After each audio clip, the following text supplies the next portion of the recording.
Hi, and welcome to another edition of Zombiepalooza Radio Live.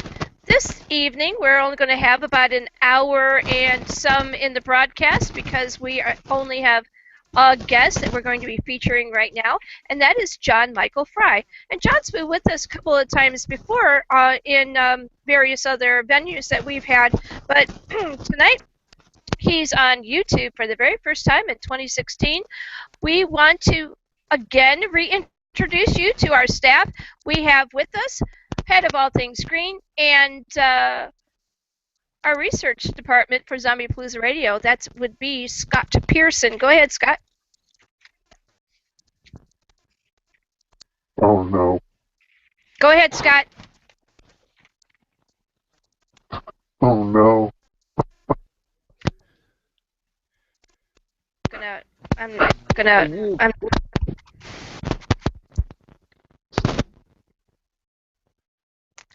Hi, Scott. Are you here with us or not?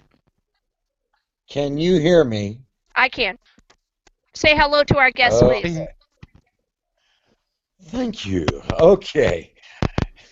Welcome to the show. I was beginning to think, John, that we might wind up having to reschedule you yet again, but it's good to have you on. Sometimes things like that happens with productions. I've been on a production that had to be rolled back, so I totally get it. All right. And thank you for the welcome. We're going to move on to Dead Door William. He's our first chair co-host for Zombiepalooza Radio. And go. Good evening, John, and welcome to the show. Glad to have you here. Thank you, Dead Door. All right, so John works in filmmaking process, and we are interested in some of the features that he is currently working on. First, we want to find out what brings you to creating in film production. I like all creative mediums. So, I mean, I've tried my hand at music. I don't do very well with it. I like behind the scenes with it. I like controlling the lighting or controlling the atmosphere with smoke and various practical effects on stage. And it's just all transferred over: film, theater, music. Your background in theater, how does that show itself when it comes to film creation?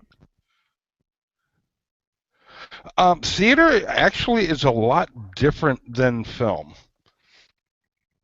You have to have bigger actions for the most part. Film, you can get away with a subtler response because the camera's much closer than the audience sitting 150 feet out. Right.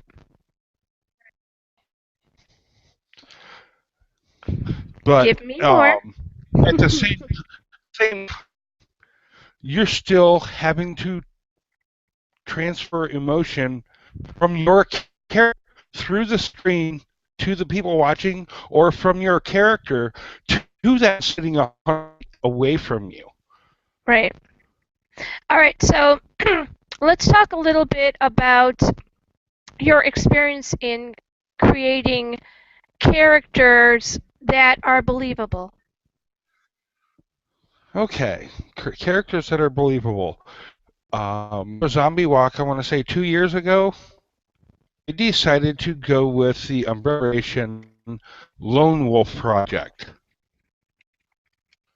It was a typical helic DNA creature infected by the T-virus. Oh. It was part zombie, part werewolf. They were trying to design the ultimate hunter-killer. That's interesting. And it's a stem off from... It is, and a stem off from my Haunted House Grey Werewolf character. I'm like, how can I bring this into zombie world? And that was my in, was T-virus mutated wolf project.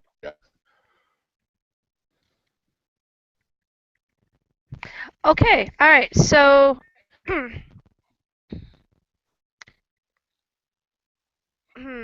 what do I want to do? All right, so screenplays and things of that sort. When you're working on a film, are you a part of that process of the screenwriter, or what exactly do you do when it comes to film production? Film production, I can be the DSET. I can be the sound mixer, the sound recorder, and the boom operator. I can handle effects and some of your practical props. I've looked over screenplays and goals where I think this should go, or here's how I interpret this. Mm-hmm. But I have another friend that if I want something done with a script and want it done well, I bring it to him. Okay. So that's And he part of what we were talking about earlier this evening was making sure that you don't overstep your boundary. If you have questions about how to do something and you want it to come off right on the film, you need to ask questions. You need to not be afraid of getting advice from people that maybe have more experience than you. Yes, it's a very good thing to do. Right. When you are working on a project and you're trying to take it from concept to post-development, talk to me about some of the different kinds of things that you run across that would, like, say, if you were an author, you wouldn't, that would be different if in fact you were writing not necessarily a screenplay, but a book. Now, see, that's where my friend Jim comes in handy. He is working on his second book-to-screen adaptation. So with that type of information, I'd want to bring that to him, because myself don't totally understand how to get the information translated from one to the other. Very good. All right. So, because some people, they go, oh, it's not such a big deal, but when you have a book, there's a lot more detail, a lot more influences that are going on in each particular chapter that makes the piece.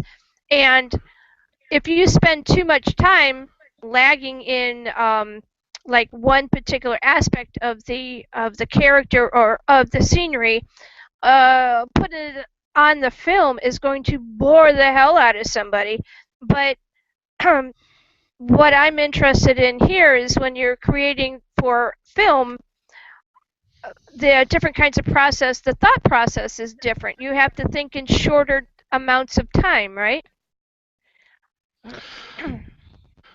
Yeah, because if you say 20 pages in a book might cut down to 2 minutes for a film, because there's a lot of information. You might be able to somehow convey by having a picture in frame, right?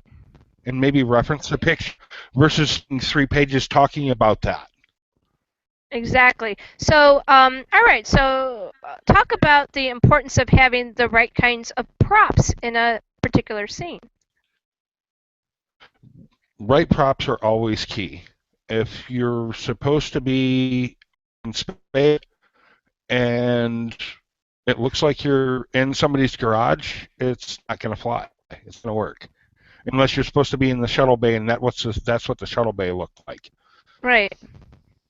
I was talking earlier about the importance of framing the shot correctly and the idea of continuity, making sure that if you've got to cut at a particular time because you're either losing the light or something else is going on and you have to pack everything up and go for a certain amount of time and then come back to it, what is the importance of making sure that the shot has been captured so that you can go and recreate it?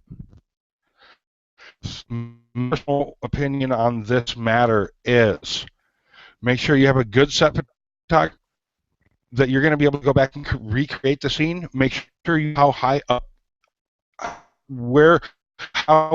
off the ground your tripod was if you were shooting off a tripod. Remember your camera setting. Remember your aperture. Remember your distance to subject. All right, so those are the things that'll make recreating that shot another day given the time frames, easier. Talk about the importance of having a 180 setting and making sure that when you go into doing the frame of, like, say, two people talking, that you actually get both of them and the actual feel of what is going on. Okay, if you do start off with a wide shot for your establishing into a medium, and you've got one person on your right and one person on the left, and they're both facing each other, no matter however you shoot that, you can shoot over the one person's shoulder, as long as you can always tell that the one person's supposed to be on the right and the other person's always supposed to be on the left. If you flip them, you just dizzied everybody, and it lost all perspective. I know that when I have I have slight dyslexic, okay, and so not only with words, sometimes it screws with my seeing it to make sure that it's in the right spot, but I also have an issue visually with making sure that everything fits in the properly and that I'm not seeing it backwards. Um, if you have a situation like that where you're not exactly sure if it looks right to everybody else, it may look right to you, but if it looks right to everybody else, whom do you have in place to make sure that they agree with the way that shot is being set up? The person on the set that is responsible to tell you if anything's out of place is your scriptster. They're keeping your the main person that is their responsibility is make sure the dialogue out the way it's scripted and that the scenes are being blocked according to the shot list provided. All right, so I did one film that was an indie produced film, and there was green screen, and we had particular marks that we had to step on, literally little X's that were on the floor and stuff where we had to stand and all that. Have you done any work with green screen, and if so, what is your experience? Is it a good thing or not? I've done some green screen, but with a locked off camera position. Any shot, an actor should have a mark that they're supposed. If an actor is supposed to be in motion and then stop in frame, they should always mark on the in the scene. What I with to a degree with green screen is we had green screen and orange marks all across the green screen because it allowed us for motion tracking. And the orange on it doesn't show up in the shot itself because it's up against the green background? Well, we painted out in post. We painted out in post. Okay. All right. Yeah, because I'm thinking, how does he do that and not have all of these little marks on the back? But very cool. Very yes, cool. they would. You would see all these like odd Yeah. orange marks if they didn't get painted out before Oops. before the composite was done. Very good. You know, all these kinds of things happen. Do you use booms and different kinds of sound devices on your sets? And if you do, how do you make sure that they are not caught in the scene itself? Yeah, I use sound out of boom and lav. Ideally, we're probably going to pull from the lav as long as it's easy. Boom is basically a safety track at that point. To keep the butter frame, you want as close as possible. So you're gonna before you do the shot, you'll have your sound guy come up, and he'll boom in frame, and then pull back, and the DP will tell him when he's out of frame, and that's where he's gonna hold. And it's not necessarily easy holding that equipment while all this action is going on, because that stuff's kind of heavy. Especially, well, the boom pull with a blimp and what they call a combat on it and the mic in it isn't too bad once you've done it a few times. Gonna build makes some it difficult. Yeah, kind of. Yeah. Right. What You're makes gonna build it some muscles. is dynamic movement. If the camera's on Steadicam and it's a walk and talk, actually been walking backwards trying to make sure that I'm over the actor and I tripped something and ended up on my backside. So it does happen. It happens. Yes, it does. The film that we were on was, like I said, it was an indie film, and I got to play a vampire, and my husband was a werewolf, and it was pretty cool. It got rather physical. Some of the films that are like that, there was fight scenes and things of that sort. Do you have someone that is on set when, if there is any stunts that need to be completed to make sure that everything is done in the right thing and nobody gets hurt? Funny that you ask that, because this little experimental short I'm working on with unicorns and fights and horses and stuff going to be shot on the 17th. We are actually having some lightsaber battles, and we're just starting to with a stunt choreographer. We're going to go through some rehearsal blocking Sunday night. That should be interesting. Yeah, that's going to be a first for me. All right, so I'm gonna make sure that I ask you how that goes later in the week. If you're still alive, or if Awesome. you have some things poking out of you that shouldn't be. Well, uh, we're going to use sabers is just PVC pipe, and then we're going to cover it with the heater insulation foam. If somebody whacked it, won't hurt too bad. you know what's a little pent up aggravation? You could just go whack and oops, sorry, it wasn't intentional. Uh, I know Not that. intentional, not intentional. I know, right? So on this film that I was working on, I had long natural nails, and oh yeah, here's something. You wanna talk stay in character, be injured and still stay in character. I split my nail from the top of it all the way down to the cuticle. I did Yeah. that. I kind of, when I did the punch, and I'm trained. I have 3 years of martial arts training. I used to go around doing tournaments, all that kind of. I know how to throw a punch, but apparently, um, I wasn't so used to throwing a punch with long nails, and I wasn't about to cut my nails. So yeah, I did that, and um, having to stay in character while you're injured and it hurts like really bad. Um, do you run into situations that are like that where, when you're first starting out in film work and all, do you hurt yourself and have to stay in character? How do you do that, and then what do you do after? Actually, I did what you're exactly describing for the most part in a haunted house.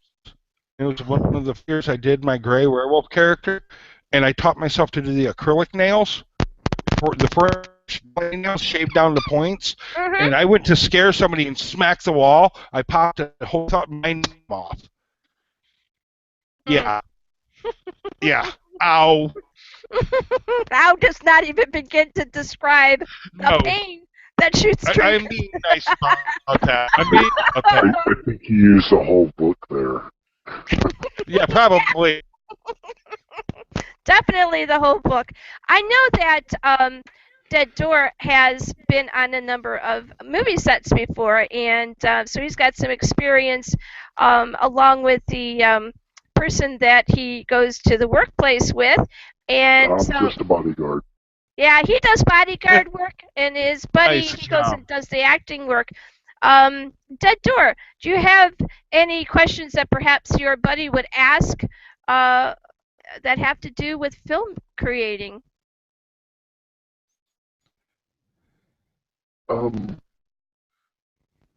I do have one. It's how long would it take from idea to final production? Idea to big screen. That depends on the size of the idea. Magical started off as Oak in, I want to say, the end of November, and we're planning to shoot on the 17th. Maybe a month production, and that'll be out. Same director, another one that went from her final project at ASU as a stage play to we converted it to a short film, and now we brought in another person that I'm speaking of, Jim, that's fixing it, and it's going to be a feature. And we're not even going to look going into production until fall.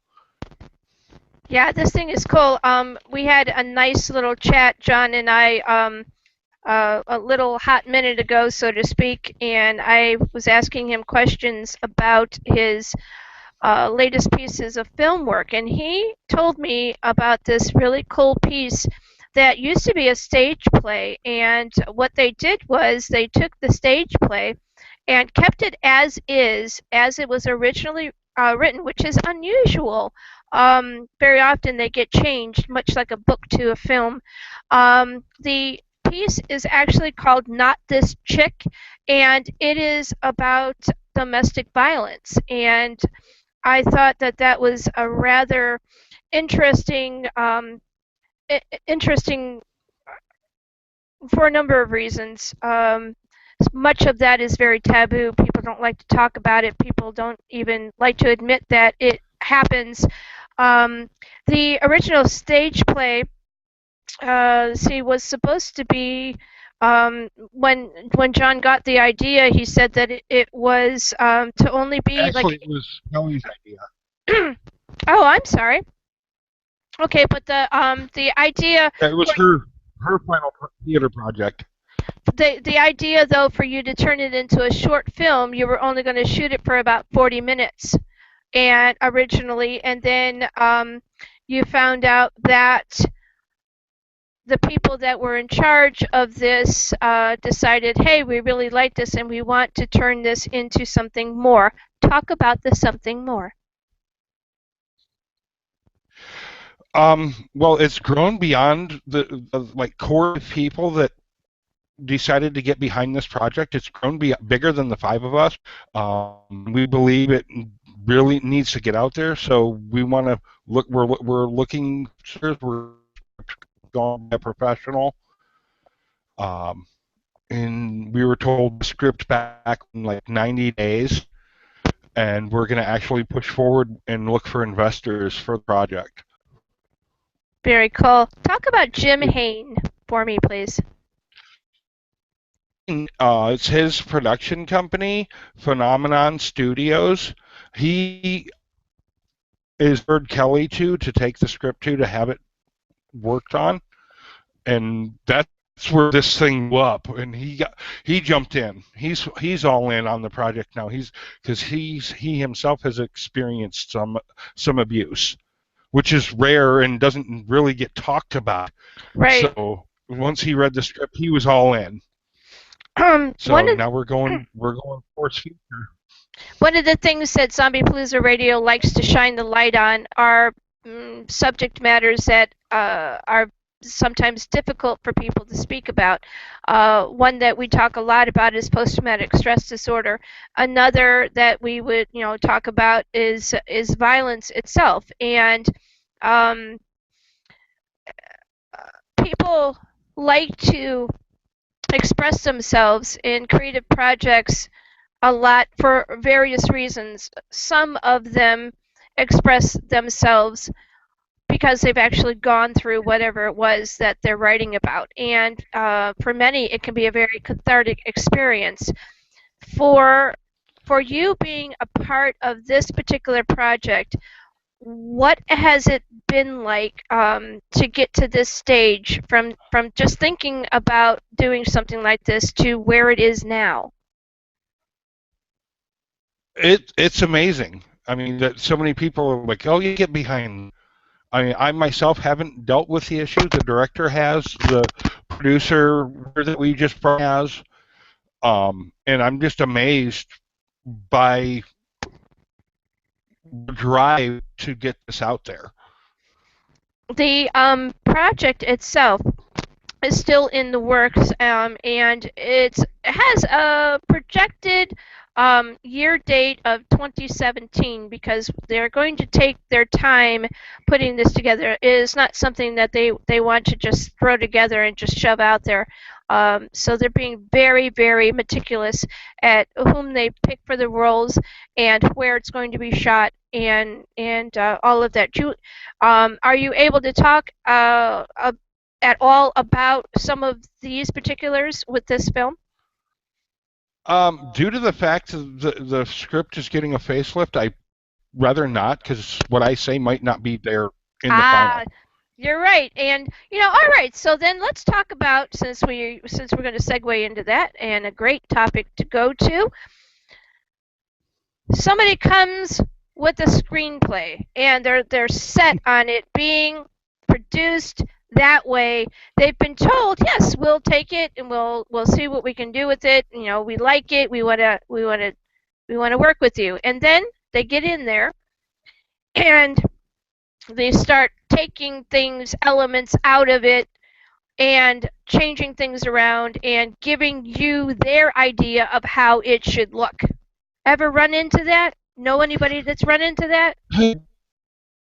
Actually, that's something that we had to, because of where we want to take Not This Chick, it's something we already had the discussion about, that may happen. That they want to remove our actors or change parts of the script. And I, myself, and Jim have both told the director, whatever she calls, we're standing behind, because it's project her vision. We're hoping to find some investors that will leave alone, notice a good story when they see it, and let us do our thing.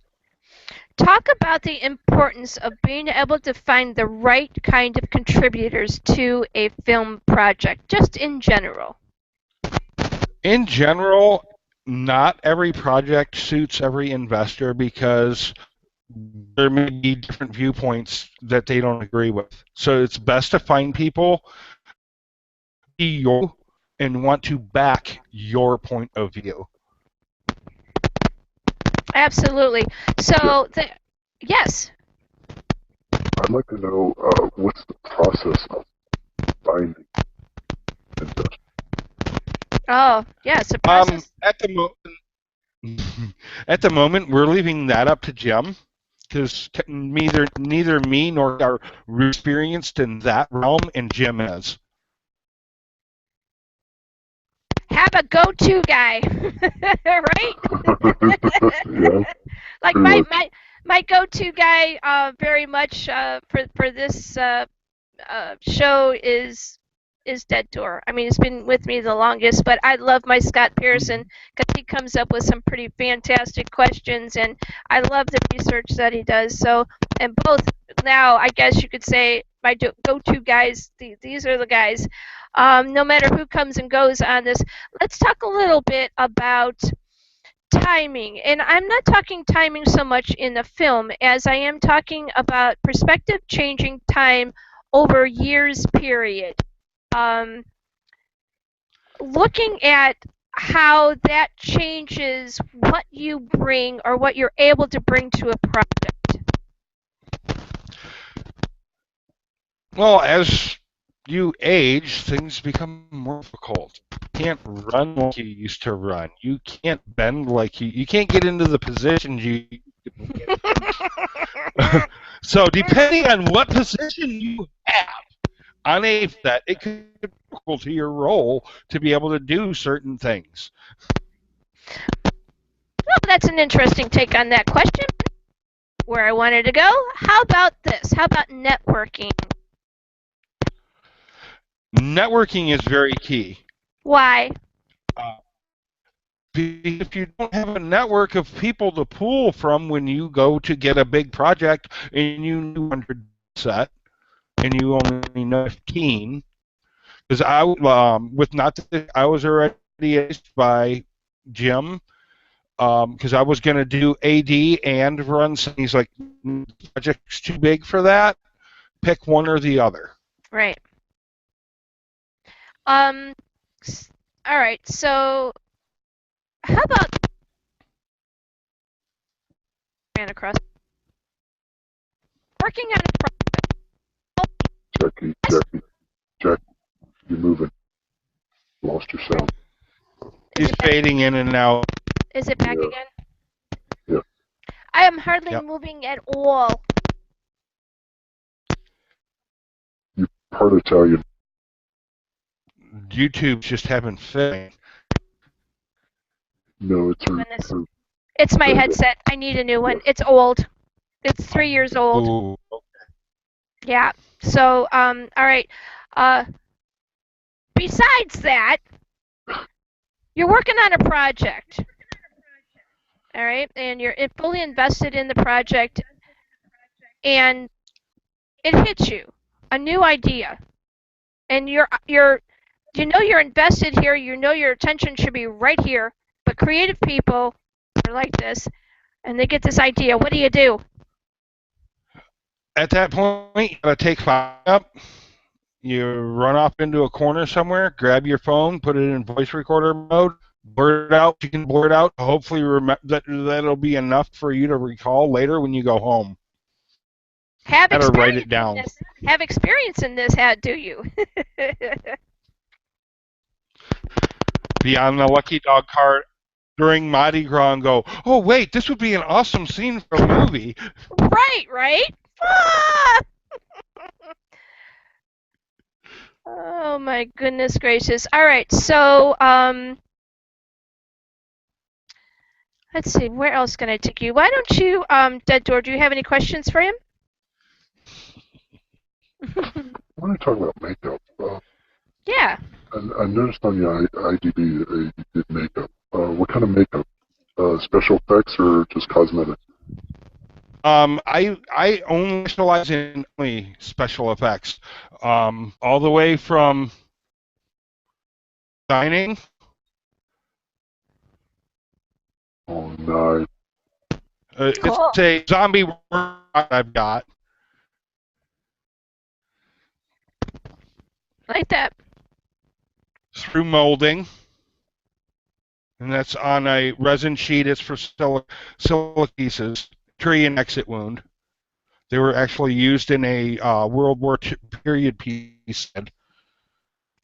To the final piece through application. Interesting. Cool.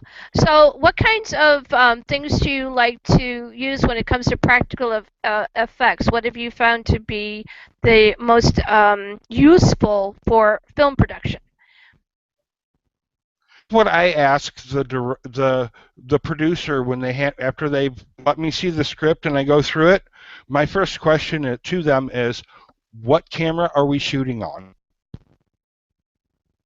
Okay. And this Most takes people me. don't get why you do that, Right. but if you're shooting on a DSLR that have one one set stop uh,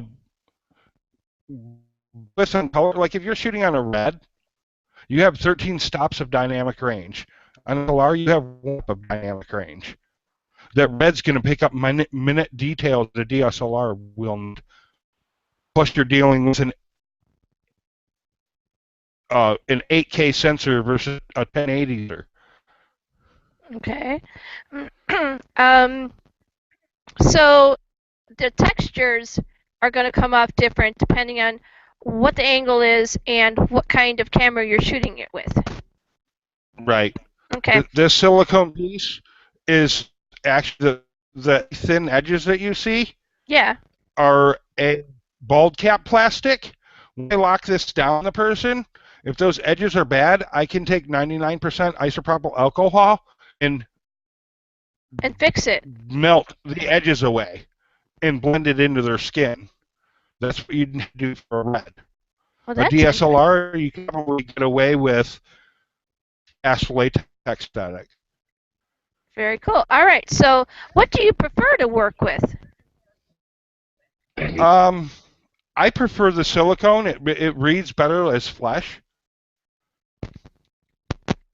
It is also, though, it's kind of difficult to work with. You've got to be very quick with what you're doing when you're making a prosthetic, right? Really, the stuff I have has a pot life of 10 minutes and a demold of 1 hour. Right.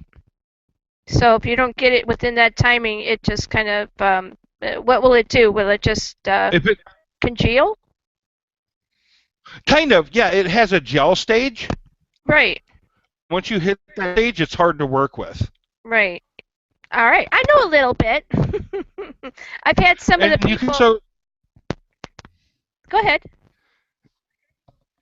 You can also there's sculpt on like 3D gel that you can sculpt. Like you have to just do a real quick wound. You can sculpt right on the person, and it sets in like 10 minutes. Wow. So work That's fast with kind that. that's interesting. I got a question for that. Go ahead. What's the hardest thing that you've worked with that was difficult? Dora The wants. hardest Yeah. material that I've worked with. Yes. Yeah. The hardest material I found that I worked with. Um, I would say because I've just broken into starting to do like away bottles. That stuff is really a pain. You have to get the stuff mixed up, tint it the color you want it, put it inside the mold, and your mold's going to really seal except for one little hole to get the stuff in. And then you got to do hand casting and Oh my hope that you get the goodness. wall thickness even all the way around. And then you have to mold the bottle out of the hard shell and then out of the silicone. Hopefully you don't break it trying to demold it. It's meant to, so it's very brittle. Wow. We've had a number of. What, DD? What was the easiest one? Oh, he wants to know what's the easiest, and your sounds are crunching again, DD. The material you work with is to do your latex and tissue buildups. All right, yeah, because my daughter Lee, my youngest daughter, is very, very interested in special effects, and she was last summer she was being taught how to create some of these looks, and we actually got photos of our kids being zombied out, and we took some pretty cool photos. I'm going to have to show you the photos that we have. Some of them are being considered for other pieces of work, just the photos themselves. It is really cool what you can do with the right kind of, even like, what do they call that? The eyeshadows and the makeup and stuff like that that you can just pull off of just a regular shelf. If you know how to blend and different textures and things of that sort. I know, I have a question. A lot of times people think that zombies, because we do a lot of zombies over here, that they think that the under eyes should be black and that there are other places on there that should be black. I know better. I'm pretty sure you know better too. What are better colors to use? Here's the first thing you have to ask yourself with that. How long has that zombie been dead? You might to black if it's a year or more old zombie, or if it reanimated out of the ground, been in the ground 20 years, you might be able to pull off a black. Personally, I like to use the eyes, especially for a recently dead, because it gives kind of an infected look. It'll be a reddish color, and I like to go into the purples and the pinks. Yes, absolutely. So for you guys that are going to be doing zombie makeup coming October, stay away from the blacks unless you're a year and something dead. And your clothes, though, too, the clothing that the individual is wearing, too. If you want to have a year-old looking zombie, your clothing they're in pretty needs to reflect that, right? Their clothing needs to reflect that. Yes, you got to de-stress. In one way, and this may sound like totally nuts, but one way I've heard of people de-stressing clothing for zombies is to tie the rope around the belt loop of the pants and the other side of the rope to the back bumper of your drive around the block. Yep. We took the kids for the zombie shoot that we did for them. They took clothes that already had holes in them, and they ran around in mud puddles, and then they took the clothes and they twisted them all up, and then they hung them to dry because they were wet. Dry. Pretty, you can't get them too wet, but they were like damp. If you get them too wet, damp, get a little mud on there caked Right. in, and then you got to splatter a little bit of paint, do some like really dark red paint Right. for dried blood. Yeah, they had a great time doing that, and it's something that you can do relatively fast. You can do it overnight if you know what you're doing. And yeah, don't have it like really soaking Coffee wet. grounds. Yes. Coffee grounds. Yep. And tea. Yep, that'll work too. Tea. Grapes, Yeah. depending on what color spectrum you're trying to hit. Absolutely. All right, Scott Pearson, would you like to ask a question? I'd like to know what is the most enjoyable moment he's had since he started filmmaking. I would have to say my day on making tricks and wicked beats, which you can find on YouTube. Scott, go ahead and mute your mic. It was for an A3F Fright Fest horror challenge. I had one of my buddies that's a writer, original and put dialogue down for it, and we worked with children actors. That was like, cool. wow. Awesome. What do you think is I mean, children just love zombies, and a lot of adults, they try to keep them away from that because they think that maybe some of it they shouldn't see. But there are some that are actually kid friendly, like our DD is kid friendly zombie. What do you think the interest is so much from the kids' point of view about this kind of genre? Something they don't normally see every day. Kids are innocent. They have no filter. They're applauded by the parents or society. So the kids are just like, oh, wait, that looks different. Why? Right, I think it's cool. All right, so Scott, go ahead. You got another question for me? Well, I'm wondering what future projects you might have in store that you can let us know a little preview about. One that's starting to work itself onto the table. Scott, you need to mute. Go ahead. He's bouncing off your mic. I'm coming through loud. Right. The one that's on the table for me, and probably not this chick, is one that I came up with the original concept to write. Jim's gonna jump in and help me with it a little bit. Is Area 51 full disclosure? Very cool. Talk to people a little bit about what Area 51 full disclosure is about for those who might not know. It is a guy. At like 17 years old, he builds a little stealth RC fighter. He's a rich kid, so he goes to Dad and, hey, Dad, I want this thermal camera. His dad buys what he's like, okay, buy it, get out of my hair. And he builds this jet up, and he infiltrates Area 50 to get video proof what is or isn't there. Very cool. I love that whole he obtains his proof. Once he obtains his proof, he goes, but shows his girlfriend because his girlfriend says aliens don't exist. After that, he drops off grid for 30 years. Next time you see him, he gets snatch and grabbed with a black bag by a black van, by men in a black van. Uh-oh. He reunites with his girlfriend. She's the operative that brought him in.